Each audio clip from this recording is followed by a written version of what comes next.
Haunted school staff room. GSM public school Nainital का एक बहुत ही फेमस स्कूल था। वहां बहुत ही रेप्यूटेड घर के बच्चे पढ़ते थे। उस स्कूल का पूरे नैनीताल और आसपास वाले एरिया में बहुत नाम था। इसलिए रंजना वहां एज अ टीचर जॉब करना चाहती थी। रंजना साइंस की टीचर थी और वो 6th to 8th क्लास को साइंस पढ़ाया करती थी और वो बहुत वक्त से जीएसएम पब्लिक स्कूल में जॉब ट्राई कर रही थी। फाइनली उसकी जॉब उस रेप्यूटेड स्कूल में लग गई थी। रंजना बहुत खुश थी और वो पूरे मन से अपनी जॉब किया करती थी। स्कूल में एग्जाम्स का टाइम आ गया था और एक दिन रंजना एग्जाम पेपर्स चेक करने के लिए स्कूल के स्टाफ रूम में लेट तक रुकी हुई थी। उसने अपने पेरेंट्स को बताया था कि वो स्कूल से लेट आने वाली थी, मगर चिंता की बात तो तब हुई जब रात के 11 बज गए और रंजना का कुछ अता पता नहीं चला। उसके पापा उसे बार बार कॉल कर रहे थे, मगर वो फोन ही नहीं उठा रही थी। देखते ही देखते 12 बज गए, फिर 3 बज गए और फिर अगले दिन की सुबह होने को आ गई। रंजना के पेरेंट्स बहुत परेशान हो गए थे, इसलिए उसके पापा तुरंत स्कूल के लिए निकल गए, मगर स्कूल के गेट पर ताला लगा था। इसके बाद रंजना के पापा सीधा लोकल पुलिस स्टेशन गए और अपनी बेटी की मिसिंग रिपोर्ट दर्ज करा दी। ये सब अभी चल ही रहा था कि रंजना के पापा को उसके स्कूल के स्टाफ रूम वाले नंबर से एक कॉल आया। उन्होंने तुरंत फोन उठाया और उनके पैरों तले जमीन खिसक गई। वो पुलिस को लेकर फौरन स्कूल के लिए निकल गए। वहां पहुंचकर उन्होंने देखा कि स्टाफ रूम में रंजना की लाश पड़ी है। उसके सर पर गहरी चोट लगी हुई थी और शरीर पर ढेर सारे चोट के निशान थे। पुलिस ने यह सब देखकर तुरंत रंजना की डेथ की इन्वेस्टिगेशन शुरू कर दी। उसके शरीर के निशान सीधा इशारा कर रहे थे कि उसे किसी ने बड़ी बेरहमी से मारा है। पुलिस ने जब सीसीटीवी फुटेज चेक किया तो उन्हें उसमें कुछ नहीं मिला। शाम 8 बजे तक रंजना पेपर्स चेक करती नजर आ रही थी और उसके बाद अचानक सीसीटीवी फुटेज करप्ट हो गई थी। यह केस पूरे नैनीताल में फेमस हो गया और जीएसएम पब्लिक स्कूल काफी चर्चा में रहने लगा। स्कूल की प्रिंसिपल को यह बात बिल्कुल पसंद नहीं आ रही थी कि उसकी स्कूल की रेपुटेशन खराब हो रही है, इसलिए उसने पुलिस इन्वेस्टिगेटर अजय को बार बार स्कूल में आने से मना कर दिया।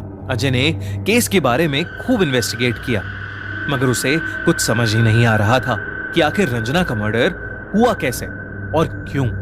उस स्कूल के सामने एक चाय और स्नैक्स की दुकान भी थी, जहां एक बूढ़ी अम्मा सफाई का काम किया करती थी। एक बार अजय जब वहां पर चाय पी रहा था तो वो बूढ़ी अम्मा अचानक से बोल पड़ी कि उस स्कूल में भूत है और उस भूत ने ही उस टीचर को मारा है। ये सुनकर पहले तो अजय हंस पड़ा, लेकिन फिर कुछ देर बाद उसने सोचा कि वो एक बार रात में जाके स्टाफ रूम चेक करके ही क्यों ना आ जाए।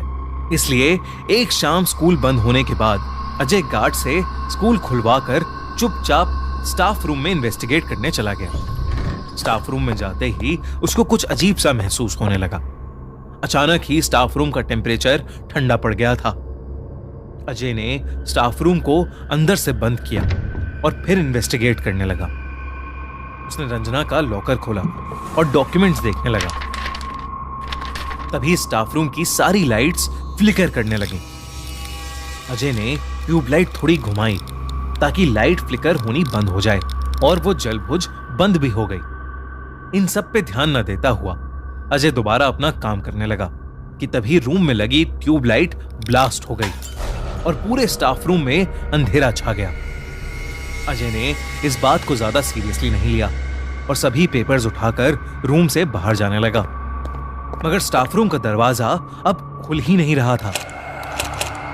उसने दरवाजा खोलने की बहुत कोशिश की, मगर वो खुल ही नहीं रहा था। तभी अजय को अपने पीछे से किसी औरत के रोने की आवाज आई। वो पलटा और उसका दिल बुरी तरह दहल गया। एक औरत दीवार की तरफ मुंह करके जमीन पर बैठी रो रही थी। अजय की धड़कनें ये देखकर बहुत तेज हो गई थीं, क्योंकि पूरे स्कूल में उसके अलावा कोई था ही नहीं। वो पूरी जान लगाकर दोबारा दरवाजा खोलने की कोशिश में लग गया, मगर अगले ही सेकंड वो बर्फ सा वहीं जम गया। वो धीरे से मुड़ा तो उसने देखा कि वो औरत ठीक उसके पीछे छत से उल्टी लटकी हुई है। जब उसने ध्यान से उसका चेहरा देखा तो उसकी आंखें फटी की फटी रह गईं। वो औरत कोई और नहीं बल्कि रंजना ही थी। उसकी आत्मा उसी स्टाफ रूम में कैद थी। देखते ही देखते रंजना की आत्मा छत से ही फ्लोट करते हुए उसी कोने में चली गई जहां वो बैठकर रो रही थी। उसने जैसे ही रंजना की आंख में आंख मिलाई, रंजना जोर से चिल्लाई और फिर हवा में कहीं गायब हो गई। अजय उस कोने की तरफ गया तो उसने देखा कि स्टाफ रूम की वो दीवार लकड़ी से बनी थी, जबकि बाकी दीवारें सीमेंट से बनी थीं। अजय ने तुरंत वो दीवार तोड़ दी। जो उसने वहां देखा वैसा कुछ उसने आज तक कभी नहीं देखा था। उस दीवार के अंदर इंसानी हड्डियां पड़ी थीं। उन हड्डियों के ऊपर खून लगा था और पास में ही एक गुड़िया रखी थी जिसके गले पर इंसानी बाल बंधे थे। सबसे चौंका देने वाली बात तो यह थी कि उस गुड़िया के नीचे एक तस्वीर रखी थी। वो तस्वीर किसी और की नहीं बल्कि रंजना की ही थी। किसी ने रंजना को मारने के लिए और उसकी आत्मा को ट्रैप करने के लिए काला जादू किया था। अजय ने तुरंत गार्ड से पता किया कि स्टाफ रूम की लास्ट रेनोवेशन कब की गई थी। तो गार्ड ने उसे बताया कि कुछ हफ्ते पहले ही स्टाफ रूम की दीवारों पर पेंट किया गया था। अजय ने गार्ड से रेनोवेशन कराने वाले ठेकेदार का नंबर लिया और उससे पूछताछ की।